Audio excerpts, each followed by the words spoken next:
What's up everyone, Kenji here, and in this video I thought I'd share a day in the life working at Amazon in business development. Specifically, this is the business development graduate program, and here's the job description. So feel free to pause if you want to know the details, but basically the position's aimed at recent graduates from university, typically in engineering or business fields. And thank you to the Daily Upside for sponsoring this video. But before we get into a day in the life, I do want to give you a bit of background so you can better understand my role as well as my responsibilities. In short, within the Amazon marketplace that we all know of, there's actually two main ways to sell products. The first one is a seller, which is also known as a third party, and the second one is a vendor, which is known as a first party. And to the consumer, it doesn't make a difference, right? You just see one product on the site and you buy it. But basically, a seller is just a third party that sells their goods on Amazon, and in exchange, Amazon takes a commission for hosting the service, right? On the other hand, you have vendors, which means that Amazon is actually buying directly off them at wholesale prices, so in short, you could call them suppliers. Now, the reason why I tell you this split is that in my role, I was actually only dealing with vendors, so suppliers in other words, and would usually be given anywhere from 2 to 5 different vendors depending on how large they are, and our role would basically be to manage them. Now, the accounts you're handed are usually in one category, right? Whether that be sportswear, camera wear, or gardening. The idea is that having all your vendors in one category is just going to make your job easier, and at the same time, you're going to be more valuable to them. As for what I mean by managing these vendors, this might range from improving their advertising and their promotion strategy, to their logistics, to their financials, and so on and so forth. Ultimately, the goal is to make them successful within Amazon, right? Now, with that out of the way, let's now get into a day in the life. I typically wake up at around 8 am, and as I was working from home due to lockdown, there was obviously no commute, which meant that I could lie in a little longer, take my time with breakfast, brushing my teeth, showering, and just overall getting ready. As for the dress code, well, it's a tech company, so there's no dress code. Also, all interactions were through video calls, so shorts or jeans would usually do. And no, I wasn't that guy only wearing underwear and a t-shirt. Roughly by 8:45 or 9, I would be at my desk ready to start the day. But to be honest, Amazon didn't really enforce a schedule. Instead, you work to get things done, right? That can be both good and bad. It can be good if you're quite productive and you find your tasks relatively easy, then you'll be done in a shorter amount of time. But at the same time, it can be bad if you're not that productive or you struggle with some of the tasks. Your day is gonna be considerably longer, right? But all in all, I do think it's a better system than just sticking around in order to impress your boss that you work very long hours, right? So first things first, I'll check my calendar for the day, basically seeing what meetings I have. Then I check my emails. There was usually a good 50 or so every morning from all sorts of market updates. Most of them, frankly, just weren't relevant to me, but I go through them just in case there's something. I'd then go on to check the financials of the accounts that I manage. So basically, I'd go to a database management tool and put in queries to see if things are looking normal. So I'd look at KPIs like growth rates, returns, margins, and so on, both for the accounts that I manage, like say Garmin and Under Armour, as well as the overall category, in this case sportswear. Now, these weren't actually my accounts, I'm just using them as an example for you to understand better. Doing that research would then prepare me nicely for my meeting call at 10 am with one of my vendors, as I would have all the relevant data in case they wanted to know what the market was looking like, as it was especially uncertain due to lockdown and people obviously behaving differently to how they might in a normal scenario. And let me give you an example. Usually people spend their summers outdoors, but this time around they were buying gym equipment, inflatable pools, and other things like that. And through my research, I would be able to tell those trends and see what kind of supplies we currently have. And if we had a supply deficit, for instance, or we were predicted to have one in the near future, I'd basically notify my vendors so they can ramp up production, for instance. Depending on how big the vendor is, I might have a call with the CEO, the commercial director, or the Amazon account specialist. Usually it ranged from 1 to 3 people on the vendor side and me on the other side. And not gonna lie, I thought it was rather daunting at first to have a couple senior executives in their 50s asking me, a 22, 23-year-old fresh out of college, some questions about what they should do with their account, right? But luckily I got up to speed quickly and hopefully I provided some value to them. So that call would last around 30 minutes and we discussed all things from purchase orders, upcoming promotions, maybe even new products for the season, or any other doubts that I might have or they might have as well, right? All in all, that 30-minute call is going to dictate how the rest of my day is going to look like. From 10:30 on, I will write down all the things that have been discussed.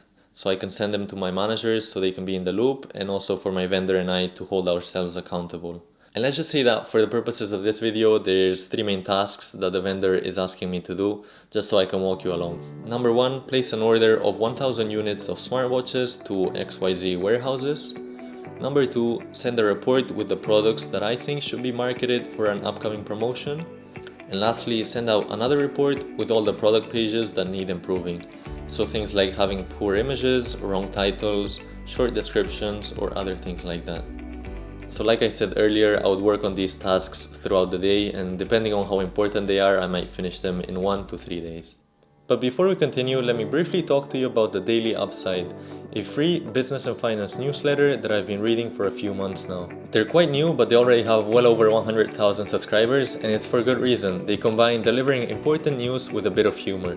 Overall, the newsletter is structured with an intro and a morning brief, followed by more detailed content. And as you can see, they like a good gif here and there, and maybe even crack a joke within the text too.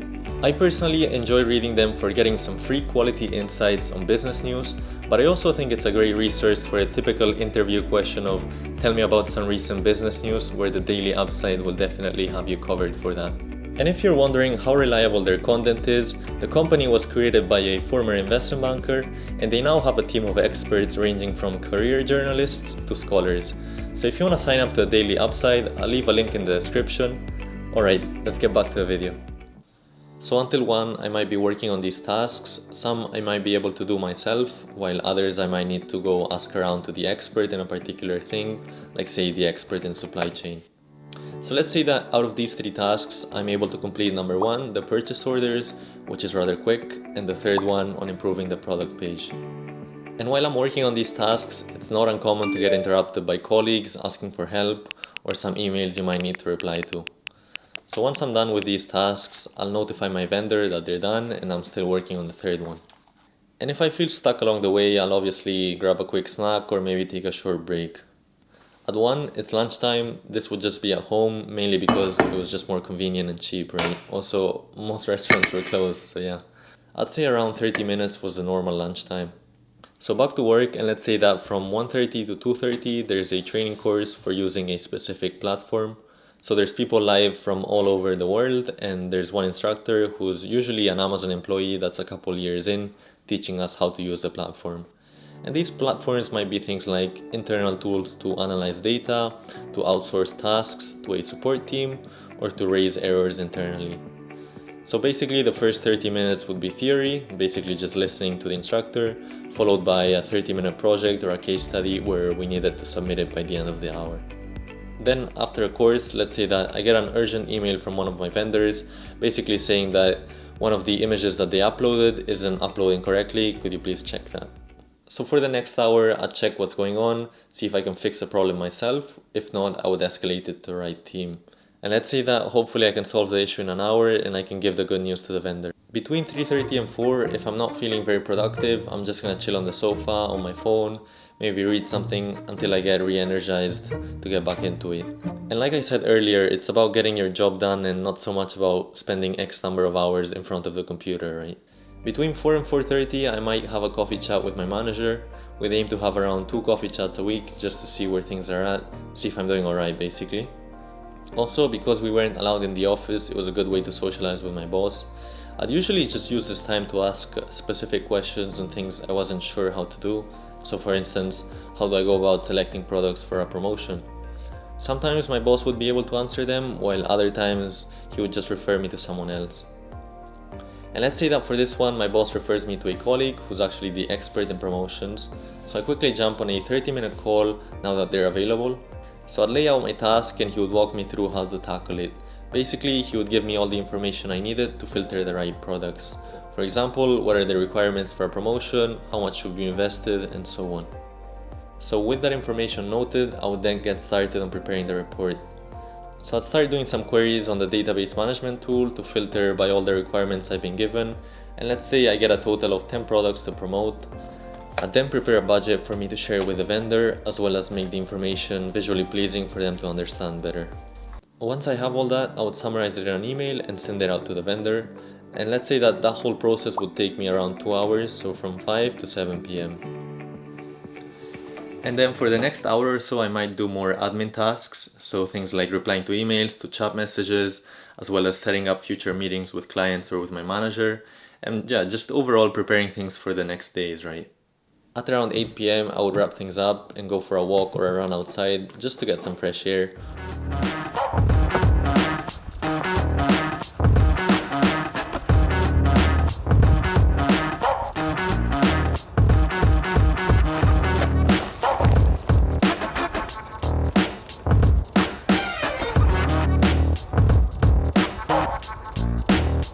And let's say that would take around 1 hour, and then I'd go home to have dinner. After dinner, I usually didn't have to work anymore. Maybe once every 2 weeks I had to do something, but that usually wasn't the norm. So on a typical day, I would either chill by reading, watching some YouTube, or even working on some personal projects like video editing, photography, or writing. So that's a typical day in the life. Do take it as a bit of a rough guide because days obviously vary. But on a weekly level, I didn't work on weekends and most weekdays were around 11 hours. So that would be around a 55-hour work week. On Fridays, I would be out around 1 hour before, so say around 7 p.m. So that's the video. I also made another day in the life while working at Goldman Sachs as an investment banking intern. If you want to check that out, I'll leave it in the description. And lastly, do let me know if you want me to make more day in the life videos of some of my colleagues that work at other companies like say Google, JP Morgan or Tesla, which might be of interest to you. Let me know in the comments, yeah. So that's all for this one. I'll hopefully catch you in the next one.